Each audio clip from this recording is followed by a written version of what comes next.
ชาวเน็ตลาวพากันแห่ยอมรับความจริงแล้วว่าทุกวันนี้คนดาวส่วนหลาย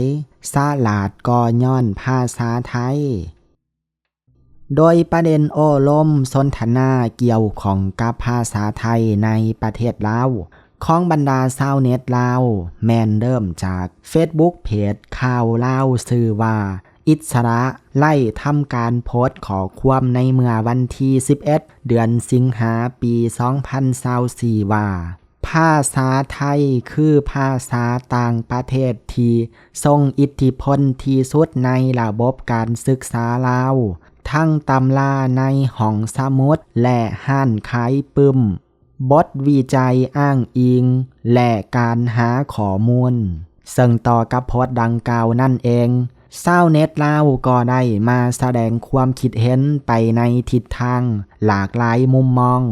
บางคนก็เห็นด้วยพร้อมบอกว่าภาษาไทยเฮ็ดให้คนดาวมีความรู้และฉลาดขึ้นเนื่องจากว่าการที่จะเสิร์ชหาข้อมูลผ่านอินเทอร์เน็ตก็ต้องพิมพ์เป็นภาษาไทยเพื่อที่จะได้ข้อมูลที่ชัดเจนและถูกต้องครบถ้วนเพราะว่าข้อมูลที่เป็นภาษาลาวในโลกอินเทอร์เน็ตนั้นบ่ค่อยมีแถมคนดาวก็ยังได้เบิ่งข่าวสารผ่านโทรภาพของช่องไทยจึงเฮ็ดให้บ่ตกกระแสและทันโลกอยู่เสมอเพราะสื่อสำนักข่าวของไทยรายงานว่องไวทันเหตุการณ์และบ่ต้องกังวลว่าคนดาวจะบ่ไล่ภาษาไทยเนาะเนื่องจากว่าคนดาวมีการเสพสื่อไทยตั้งแต่ยังน้อยหลังนั้นคนดาว 90% ไล่ภาษาไทยอยู่แล้วทางด้านชาวเน็ตลาวบางคนก็บอกว่าถึงแม้นว่าตนเองจะบ่ได้ภาษาอังกฤษแต่ก็ได้ความรู้ด้านต่างๆมาจากตำราหรือว่าปึ้มหรือว่าหนังสือของคนไทยเขียนและหนังสือที่แปลเป็นภาษาไทยเฮ็ดให้ตนบ่กลายเป็นคนกึกความรู้ลังนั้นถ้าบ่มีภาษาไทยตนคงมีความรู้ในหัวหน่อยบ่เหมือนกับตอนนี้อย่างแน่นอนชาวเน็ตลาวบางคนก็กล่าวว่าประเทศลาวควรที่จะเอาภาษาจีนเข้ามาเพื่อสยบอิทธิพลของภาษาไทยในลาวซึ่งแอดมินก็เกินมาโดนเนาะเดี๋ยวต่อไปเฮาไปเบิ่งและไปฟังความคิดเห็นตัวจริงกันเด้อความคิดเห็นของคนดาวฐานที่1ในคลิปนี้ได้กล่าวว่าแห้งเป็นการดีถือว่าเฮาเปิดโลกกว้างเพราะประเทศเพิ่นมีนักปราชญ์อาจารย์หลายโชคดีแล้วที่เฮาเข้าใจภาษาเพิ่นอาศัยเรียนรู้นำภาษาเพิ่นเพราะเพิ่นแปลจากต่างประเทศมีคนดาวอีกคนหนึ่งมาเสริมว่าเห็นดีข้อมูลอินเทอร์เน็ต Google ก็ด้วนแล้วแต่เป็นภาษาไทยเกือบทั้งหมดซอกภาษาลาวบ่มีหยังเลยคอมเมนต์ถัดไปอย่าไปโทษภาษาเพิ่นเด้อมันก็มีแนวดีอยู่หลายสมัยผ่านมาคนดาวเฮาฮู้ทันสภาพของโลกนำทันเดืองทันสมัยกาย้อนเบิ่งโทรทัศน์ไทยเด้อภาษาลาวภาษาไทยมันกะเอามาแต่กกเข้าเดียวกันหันดาก็คือบาลีและสันสกฤตอินเดียนั่นดาไปจำแนกหลายกะกลายเป็นการจำกัดความอุดมสมบูรณ์การใช้ภาษาเฮาคอมเมนต์ต่อไปแม่นความจริงบทเรียนอยู่ไทยแต่มาสอนให้คนดาวแต่คนดาวนำกันสั่งสอนลูกหลานให้เกียรติสั่งคนไทยหักแพงแต่น้ำเวียดและมีแต่ว่าสมเสยคอมเมนต์ถัดไปภาษาหยังกะใส่ไปทอนอย่ากะและหลายจุดหมายสำคัญแม่นเนื้อหาสาระและความรู้ที่ได้จากมันนั้นเห็นภาษาไทยละตอมอิจฉามันออกฮ้อนออกล้นสำหรับตัวนี้เพิ่นน่าจะเว้าให้คนดาวที่ว่ามีอคติกับภาษาไทยเนาะมาฟังที่คอมเมนต์ต่อมาข้าพระเจ้าเป็นคนหนึ่งที่มักอ่านปึ้ม ยอมรับว่าปึ้มไทยเนื้อหาหลากหลายกว่าปึ้มลาวที่มีการจำกัดล้านเนื้อหาด้วยกฎหมายของบ้านเฮาคอมเมนต์ถัดมาถ้าบ่มีตำราไทยลาวก็จะบ่มีนักเรียนเก่งละลับแขวงและละลับศาสตร์ข่อยรับประกันการสอบเซ้งนักเรียนเก่งทุกขันโดยเฉพาะผู้คล้องแซมละลับแขวงขึ้นเมื่อบ่มีจักคนที่บ่ได้ค้นคว้าผ่านตำราไทยและผู้บ่ผ่านขันแขวงมีแต่ผู้บ่มีตำราไทยเพื่อค้นคว้าคอมเมนต์ต่อไปบ่ต้องค้นคว้าหยังหรอกเฮียนนำไทยเขาแปลให้เรียบร้อยตำราต่างๆคอมเมนต์ต่อมาเพิ่นได้บอกเป็นขอเด้ยสำหรับปัจจัยที่ส่งผลให้ภาษาไทยมีอิทธิพลในประเทศลาวซึ่งเพิ่นได้กล่าวว่า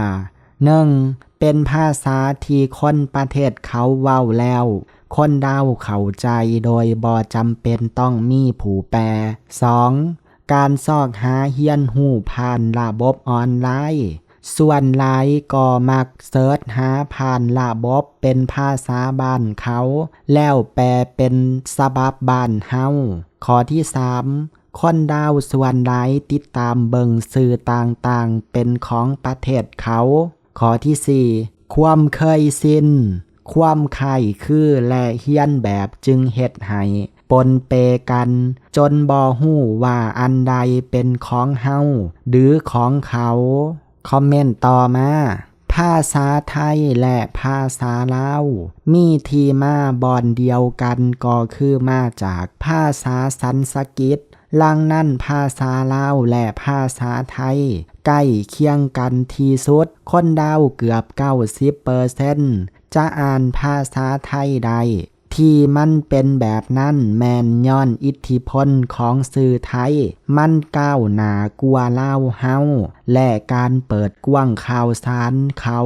เฮ็ดให้คนดาวติดตามภาษาไทยจังมีอิทธิพลบ่แม่นแต่ระบบการศึกษา